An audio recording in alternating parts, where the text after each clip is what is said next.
Okay, let's get started. Hi everyone, welcome to my channel. My name is Akriti. I have been working in corporate since last 5 years and I am also a certified emotion intelligence coach. I help working professionals building their confidence at their workplace.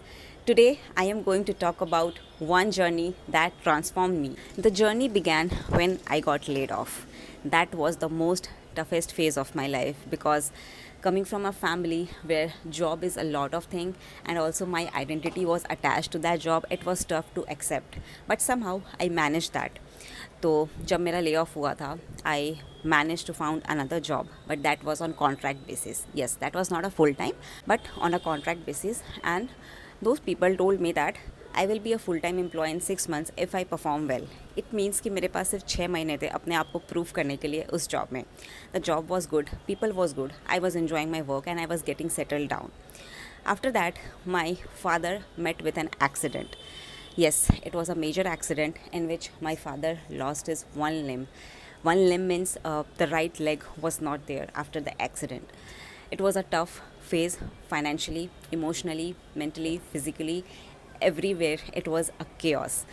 And that phase was like कि अभी अभी तो मतलब lay off से उठी थी मैं और ले ऑफ के बाद जॉब सर्च करना वॉज रियली वेरी हेक्टिक और मुझे जॉब मिली भी थी and it was a contract basis. I have to prove to the company to become full time employ because full time employ को medical insurance and other facilities होती हैं job में, वो मिलती हैं, बट मेरे पास वो मेडिकल इंश्योरेंस भी नहीं था उस समय because I was on contract basis. तो my father's whole hospital bills we have to manage and at that time financially बहुत ज़्यादा लोड था. अभी आई एम स्टेबल बट उस टाइम पे मुझे पता है that the when medical bills they are piling up, तो what I was feeling, what my family was going through, and it was a 360-degree change for me and my family end of course my father.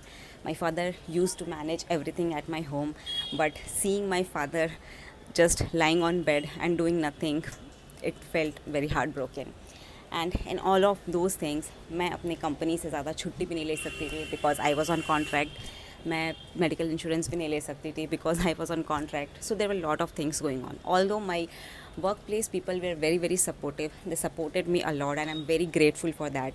But at that time somehow we managed the money and everything. Many people helped us. हमें crowd funding भी करनी पड़ी. And you know when the medical bills they are piling up 6 lakhs, 8 lakhs, 10 lakhs. In today's date, 8 lakhs or 10 lakhs is not a very very big money for us, but forget 8 lakhs, 80,000 was also a very big money back then when we were facing this situation. But after that somehow we managed. Everything happened, operation हो गया, पापा घर आ गए, and but we have to take special care of him for the 6 months because those 5 to 6 months were very critical for him to heal that wound and everything. So जिन्हें पता है कि amputation के बाद people get time to heal that wound and then only they can use prosthetic is a, you can say, नकली हाथ या पैर लगता है. Okay, so when all of this was going on, my job was also on turmoil because I have to give attention to my father as well, my family as well. I had to arrange money, I had to take care of medicines and father's health, everything. और उस बीच में अपना best perform करना, आई was not doing that all because trust me कि कोई भी इंसान एक टाइम पे सारी चीज़ें एक साथ मैनेज नहीं कर सकता है. वो बनी ने कहा था ना कि कुछ चीज़ें देखने के लिए कुछ चीज़ें छोड़नी पड़ती हैं. तो मुझे अपने जॉब पे थोड़ा कॉम्प्रोमाइज़ करना पड़ा. I was not very productive at my job at that time and also that took a toll. And 2-3 महीने तो ऐसे चले गए and now I just had 3 months to prove to the company that I am worthy enough to get that full time to become full time employee of that company. And of course I was very stressed out क्योंकि मुझे बहुत अच्छा perform करना था. मेरे 3 महीने already जा चुके थे. इनिशियल 3 months जो सबसे इंपॉर्टेंट होता है, जिसमें कि लोगों को लगना चाहिए कि no Aakriti can perform, because first 3 months I was busy with my father's health and hospital things everything, and I just had now 3 months to prove to the company. तो at that time I was very furious, I was heart broken because अभी अभी तो मैं ले off के trauma से उठी थी और इतना बड़ा ट्रॉमा फिर मुझे मिल गया था और फिर आगे भी बहुत सारी चीज़ें देखनी थी. बट उस समय पे मैं हाथ पे हाथ रख के नहीं बैठ सकती थी या फिर ये नहीं सोच सकती थी कि भगवान ने ये सिचुएशन मुझे दी तो इसीलिए मेरे साथ ऐसा हुआ. I had to think and come out of that because that was the necessity. I had to become the full-time employee of that company. I had to, or else I had to find another job because I needed money, I needed the job, I needed my career to go on. I don't wanted my career to suffer because of this. So उसमें मुझे थोड़ा extra effort करना पड़ा अपनी company के लिए. I had to wake up early to work more, I had to work late night to work more. But you know what?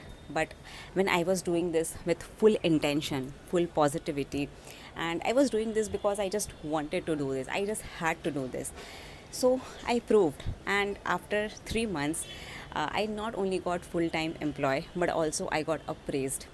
Also my salary was increased because my manager was very happy with me. She told me that you deserve this, this is your money, you deserve this, this is your, this is your role, you deserve this. And at that time I was just feeling कि life में कुछ भी करना impossible नहीं हो सकता है.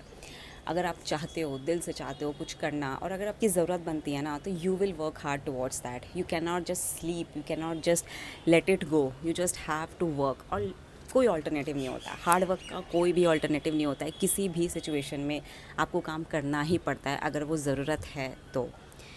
So yes, this was my journey, those 3 to 6 months. In those journey, what I did was, जो भी जो टाइम पीरियड था उसमें, to keep myself motivated, to keep myself positivity, I used to consume a lot of positive content, because मैं और कुछ नहीं कर सकती थी ना. I cannot, मैं उस समय पे मेरे पास ना टाइम नहीं था कि मैं एक्सरसाइज करूँ, मैं मेडिटेशन करूँ, या फिर मैं बहुत ज़्यादा स्पिरिचुअलिटी की तरफ जाऊँ, बहुत कुछ पढ़ लूँ. मेरे पास नहीं था उतना टाइम.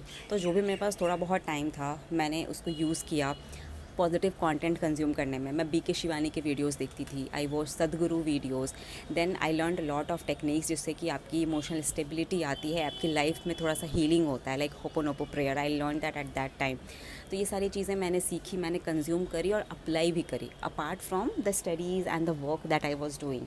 तो मेरा जो भी पॉजिटिव माइंडसेट था उस टाइम पे, उसने बहुत ज़्यादा हेल्प किया मेरे फादर को हील करने में भी, मुझे भी उस ट्रॉमा से बाहर निकलने में. बिकॉज ट्रस्ट मी, ले ऑफ़ के बाद बहुत बहुत बड़ा मतलब ट्रॉमा लगा था. और ले ऑफ़ के बाद मुझे मेरी एक्सपेक्टेड जॉब नहीं मिली थी. सबसे बड़ी बात ये थी कि it was not a expected job, कि चलो ठीक है, I just did that because at that time it was a necessity. But that job transform me, that job made me the person I am today.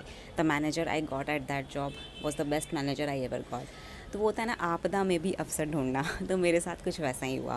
But whole this time I just want to tell you कि जो भी मैंने सीखा है वो ये कि अगर आप लाइफ में कुछ भी नहीं कर पा रहे हो ना, तो स्टार्ट कंज्यूमिंग पॉजिटिव कंटेंट. वो बहुत ज़्यादा हेल्प करता है. वो धीरे धीरे आपकी लाइफ को खुद ट्रांसफॉर्म करता है. आप खुद समझ जाओगे कि आगे क्या करना है, कैसे होना. आपके दिमाग खुद खुलता जाएगा, फ्लो स्टेट खुद आता जाएगा. तो वो धीरे धीरे होता है. It's not a magic and there is no alternative to hard work. You just have to do the hard work. First you need to understand कि आपको ये क्यों करना है. मेरे पास बहुत स्ट्रॉन्ग रीज़न था to do that work. I had to do that because of my family, I had to do that because of my self. तो मेरे पास एक बहुत स्ट्रॉन्ग रीज़न था. आप भी अपना रीज़न ढूंढो. And you know what, I can tell you that if I can do this, why can't you.